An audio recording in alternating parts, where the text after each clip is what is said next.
Hello everybody, this is Chaos with Chaos Esports Productions, bringing you tonight's clan war between Killing Spree and Eternal Dreamers. So let's go ahead and introduce our players here in game number 1. Spawning in the lower right hand corner, it is going to be Eternal Dreamers Whiteout.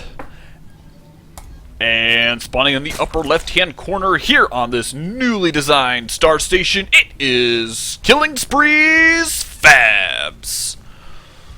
So, starting out with the PvZ, hopefully we won't be having too many PvZs like we have in the past clan wars. I think, if I remember right, the last clan war had, I think, a total of 5 out of the 7 or 8 games that got played.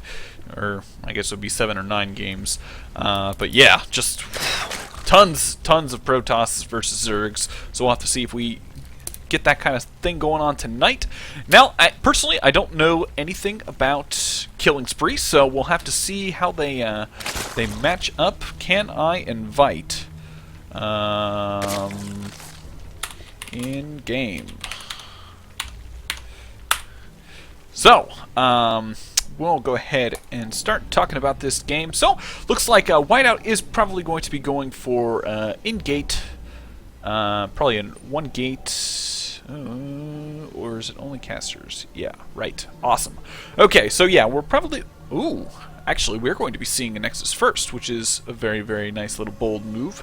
Generally speaking, you don't see too many Nexus firsts on a 2-player map like this, but granted, Star Station is a fairly lengthy map as far as going across the, you know, having the diagonal as opposed to, you know, your normal 2-player map. So, looks like Fabs is going to be a little bit cautious, make sure that there is no awkward cannon rushes going on.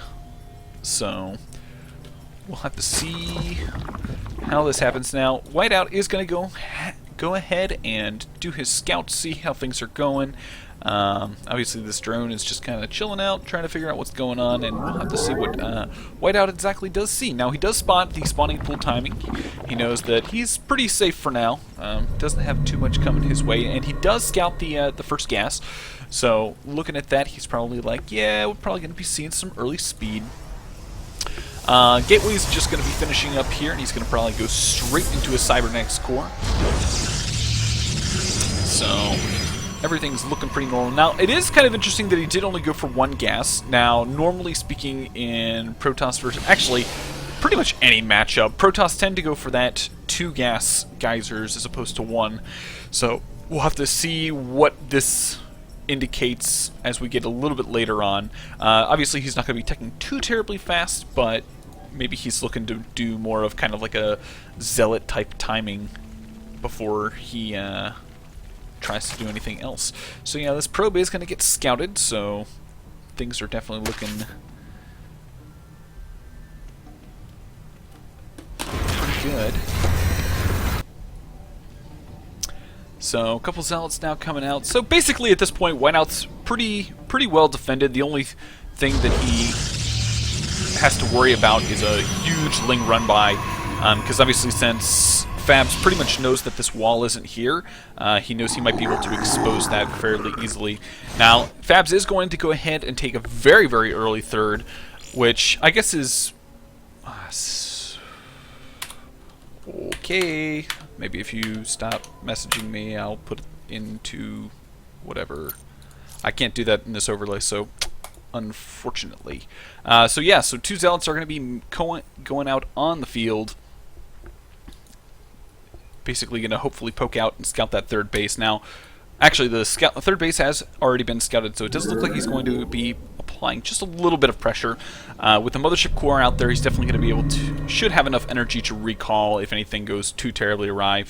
Obviously, we got about 80 energy right now, and these 2 zealots definitely doing a fair amount of damage. Do have 14 lings out on the way, so that's definitely going to be a little bit of an issue here for Whiteout if he doesn't properly get himself into a decent enough position. Obviously, you can see him already kind of setting up for that nice positioning concave. A couple lings actually getting really nice micro all the way around. Mothership core is just saying, I don't want to get poked down by one of those queens, so he's going to back off and basically hopefully come home. So, do have the wall finished up now for whiteout, so things are looking pretty normal. Still have yet to see... Oh, double Stargate. A little bit of SOS type action going on, so we'll have to see how he chooses to continue out off of this. Now, this is actually a little bit of an issue because since Fabs is going for more of a Ling-heavy style, well, I guess not Ling-heavy, just he made a significant number of Lings to defend off that third, so he's got a lot of options as far as harassing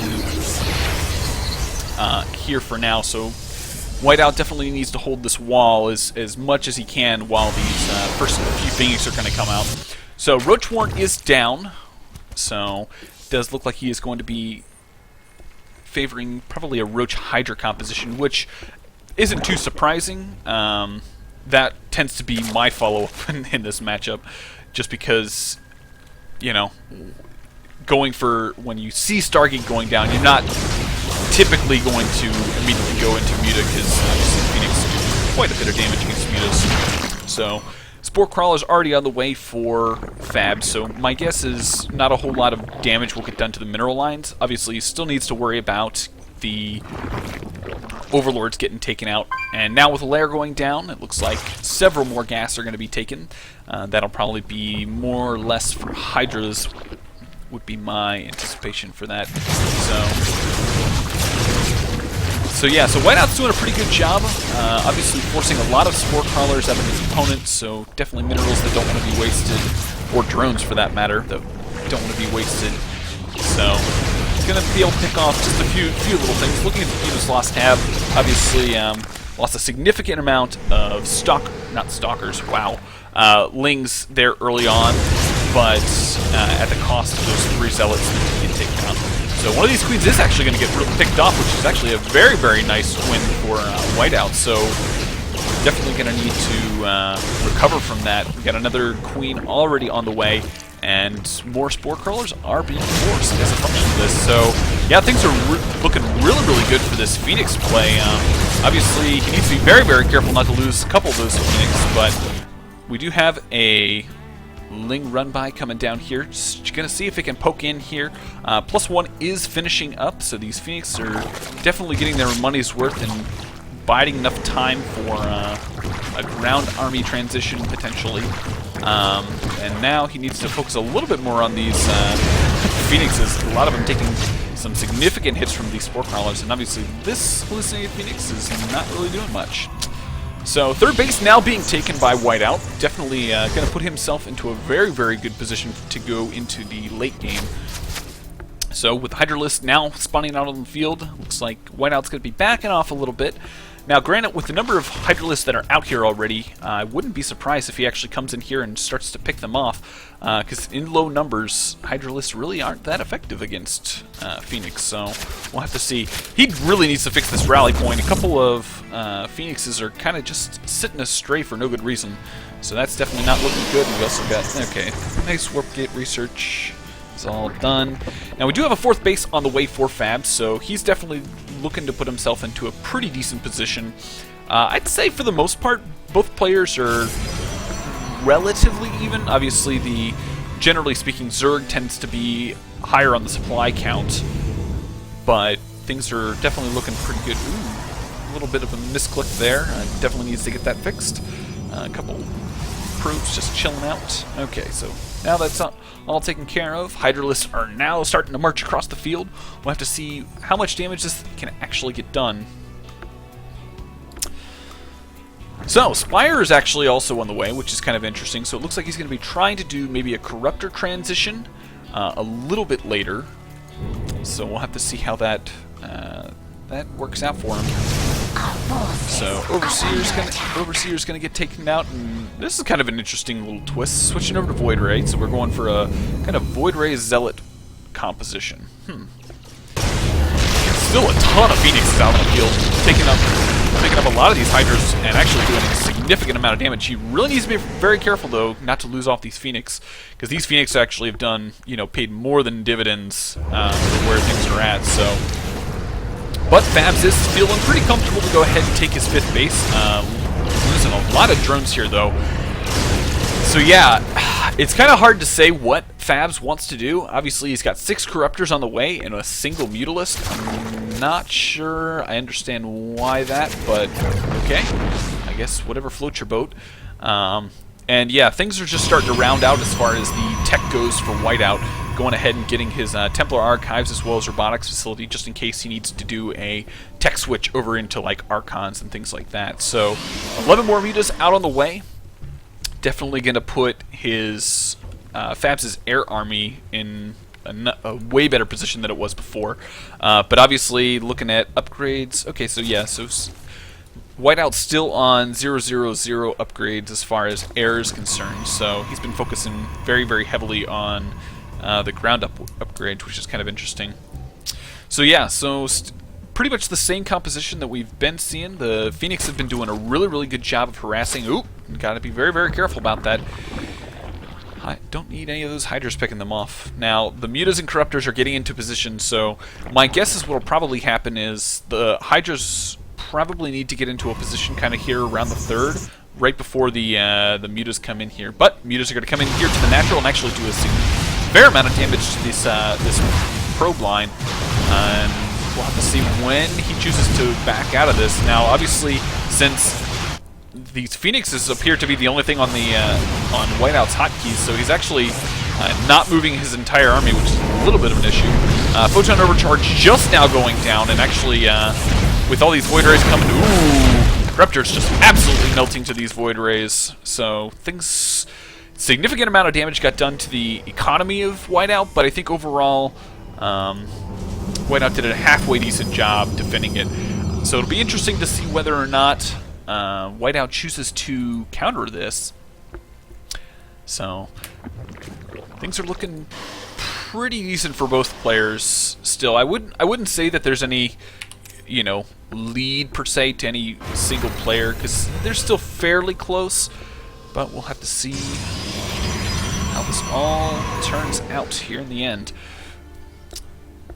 So looking at the production tab, we got the pulse crystals coming out, and more mutas on the way, as well as a couple more correctors. And it looks like Fabs is probably going to be switching up to Hive relatively soon. Corruptors and mutas actually going to come in here. Whiteout's been a little bit lacking on the reaction, just a little bit behind, and not been able to capitalize on, you know, swift reactions, being able to deal with some of these muta attacks.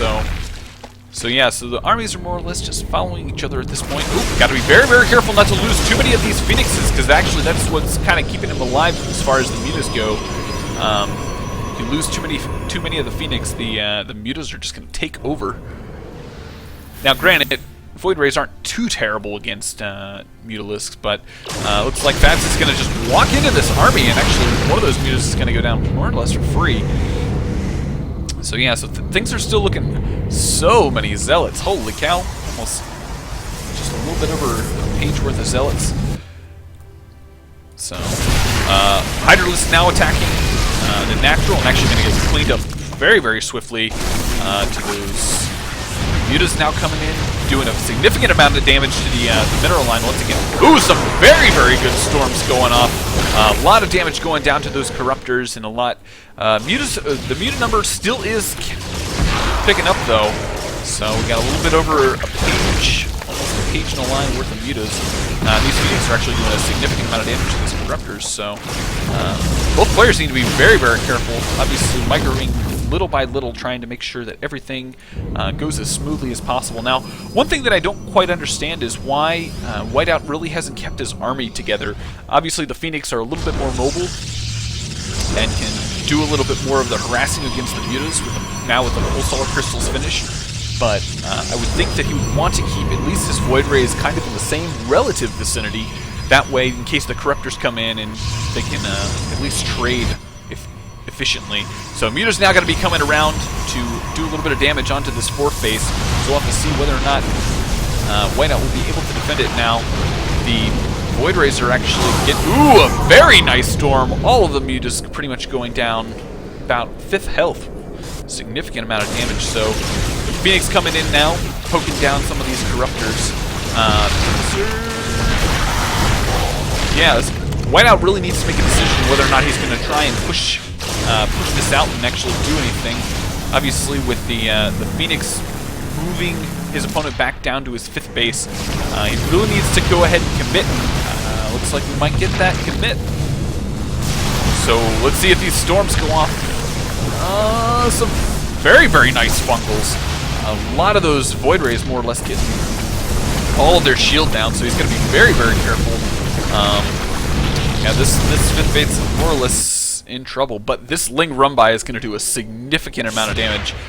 We do have nothing really going on there, but yeah, these 5th base is more or less taking out the Phoenix. Ooh, a couple nice storms going off right there. A couple Corruptors going down, and this is where we're at. So we have a Photon Overcharge going down here, but we need to pay attention to the action. Let's go ahead and back up, check, see what's going on. A couple of mutas going to get picked off immediately, which is a little bit of an issue with the rally point. But looks like we're going to have kind of a base race going on here. Whiteout's committing to assaulting the 3rd base, while the 4th base is more or less getting ransacked by all of these mutas. And things are definitely looking like they're going to be very much a base race. We can see the supply count, though, of Fabs going down significantly. Obviously losing a significant number of drones at the 3rd, and Whiteout is more or less only trading buildings, so things are looking very, very good. And actually with these Phoenix, with the Pulsar Crystals, actually a significant amount of damage to these Corruptors.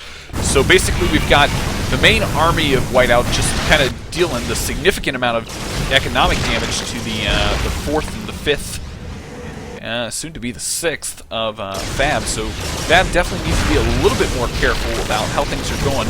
And now with these Stalkers warping in, I think it's going to be a lot easier for Whiteout to push back the Muta army. And actually the Mutas are going to walk right into these Void Rays. Significant amount of damage getting done. So yeah, I don't know if there's anything that Fabs can do. Obviously, we can see his supply just diminishing significantly, and with the lack of gas, he's not going to be able to resupply cap on anything that's going to be able to shoot upwards. So definitely going to be a very, very difficult time for him. Now, a couple of these... Ooh. And Fabs is actually going to go ahead and tap out, and that is game number 1 for tonight's Clan War. Eternal Dreamers is going to be taking it.